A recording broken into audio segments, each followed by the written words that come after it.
नमस्ते, मैं राहिश। आज मैं पृथ्वी को कैसे बचाए एस्ट्रॉइड्स के टकराव से इस विषय पर चर्चा कर रहा हूँ। हमने ऐसी फिल्में देखी है जिनमें एक खतरनाक एस्ट्रॉइड पृथ्वी से टकराने के मार्ग पर होता है और फिर पृथ्वी को अंतिम क्षण पर बचा लिया जाता है। लेकिन वास्तव में हमें क्या करना चाहिए?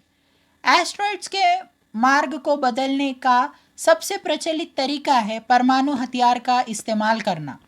परमाणु हथियार यानी न्यूक्लियर वेपन्स के विस्फोट से एस्ट्रॉइड्स को नष्ट करना कुछ विशेष स्थितियों में काम कर सकता है, लेकिन परमाणु हथियारों से एस्ट्रॉइड्स के टुकड़े करना हमारे ग्रह को शायद से नहीं बचा पाएगा, क्योंकि फिर हमें एक बड़े एस्ट्रॉइड की जगह कई सारे छोटे एस्ट्रॉइड्स का सामना करना होगा। उसमें से कुछ पृथ्वी के वायुमंडल में जल सकते हैं, कुछ शायद पृथ्वी से चूक जाए, लेकिन कुछ तब भी पृथ्वी से टकराएंगे ज़्यादा बड़े क्षेत्र में। उससे भी बुरा यह होगा कि उनमें से कई टुकड़े रेडियो एक्टिव होंगे। हमने देखा था तब क्या हुआ जब एक विफल सोवियत उपग्रह पृथ्वी के वायुमंडल में प्रवेश कर पृथ्वी पर गिरा और उत्तरी कनाडा पर रेडियो एक्टिव मलबा फैला दिया, जिसके शुद्धिकरण के लिए करोड़ों का खर्च हुआ। बड़े स्तर पर यही काम करने के लिए कितने संसाधनों का खर्च होगा और कितने लोग घातक रेडियो एक्टिव मलबे के संपर्क में आ सकते हैं, इस बात की हम कल्पना कर सकते हैं। भले ही सभी मलबा वायुमंडल में जल जाए, वो एस्ट्रॉइड के टुकड़े वायुमंडल में धूल और ऊष्मा का हस्तांतरण करेंगे, जिससे हमारे ग्रह की जलवायु पर प्रभाव पड़ सकता है। लेकिन हम परमाणु हथियारों का इस्तेमाल एस्ट्रॉइड्स को नष्ट करने के बजाय उन्हें ढकेलने के लिए कर सकते हैं। हम एस्ट्रॉइड्स की सतह के थोड़े ऊपर एक परमाणु विस्फोट कर सकते हैं, जो एस्ट्रॉइड्स की सतह से कुछ पदार्थों का वाष्पीकरण करेगा, और वो वाष्पीकृत पदार्थ और विस्फोट का रेडिएशन यानी विकिरण एस्ट्रॉइड्स को ढकेल देंगे, एक रॉकेट मोटर की तरह काम करते हुए। ये परमाणु विकल्प कुछ परिस्थितियों में इस्तेमाल किए जा सकते हैं, लेकिन परमाणु हथियार जो अंतर्राष्ट्रीय स्तर पर संवेदनशील है, उन्हें हमें आखिरी विकल्प मानना चाहिए। एक और तरीका है कि एस्ट्रॉइड पर एक अंतरिक्ष यान भेजकर एस्ट्रॉइड से बहुत ज़्यादा गति से टकराना। इससे अंतरिक्ष यान का मोमेंटम एस्ट्रॉइड को मिल जाएगा, जिससे एस्ट्रॉइड का मार्ग बदल जाएगा। एस्ट्रॉइड की गति में बदलाव बहुत कम होगा, करीब 1 मीटर प्रति घंटे, लेकिन समय के साथ वो बढ़ता जाएगा, जिससे एस्ट्रॉइड का स्थान कुल मिलाकर ज़्यादा बदल जाएगा। इसे कैनेटिक इम्पैक्टर कहा जाता है।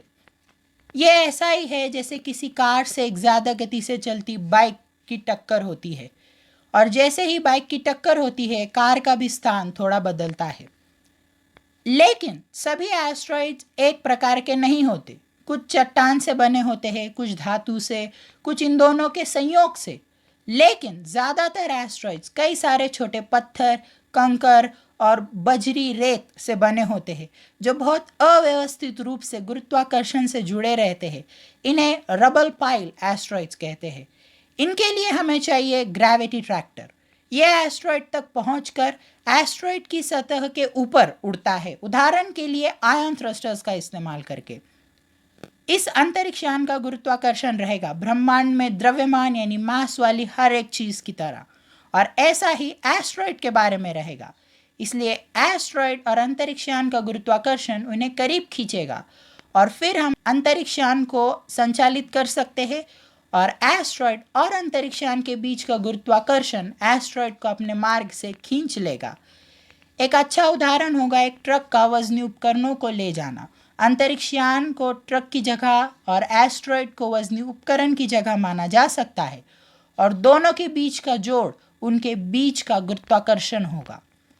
और अन्य तरीके भी हैं, जैसे lasers, ion beams, focused solar energy और कई अन्य, लेकिन उन्हें प्रौद्योगिकी में और भी उन्नति की ज़रूरत पड़ेगी। हर तरीके के अपने फ़ायदे हैं, साथ ही साथ नुकसान भी है। एस्ट्रॉइड की बनावट, एस्ट्रॉइड की कक्षा और हमारी समय सीमा, ये चीज़ें निर्णायक साबित होगी। अलग अलग परिस्थिति में हमें अलग अलग तरीके इस्तेमाल करने होंगे। एस्ट्रॉइड सुंदर परिदृश्य जैसे लोनार झील बना सकते हैं। एस्ट्रॉइड्स उत्क्रांति का मार्ग बदल सकते हैं और एस्ट्रॉइड्स हमारी सभ्यता का अंत भी कर सकते हैं। इसलिए ये वक्त हमारी प्रौद्योगिकी का इस्तेमाल कर इन खतरों को दूर करने का है। धन्यवाद।